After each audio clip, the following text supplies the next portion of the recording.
ગાયનું નિત્ય દાન કરે, નિત્ય એક ભાર સુવર્ણનું દાન કરે, તેના કરતા પણ એકાદશીનું વ્રત અધિક છે.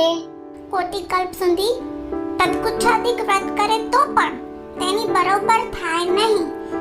વિધિએ સહિત કરેલા તીર્થ માત્રનું ફળ એકાદશીના વ્રતમાં આવી જાય છે.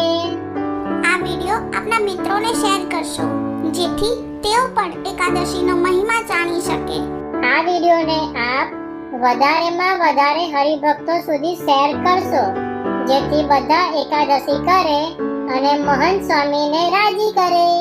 આ વિડિયો આપને કેવો લાગ્યો તે અમને કોમેન્ટ દ્વારા જણાવવાનું ના ભૂલશો. તેમજ પ્રમુખ પ્રસન્નમ ચેનલને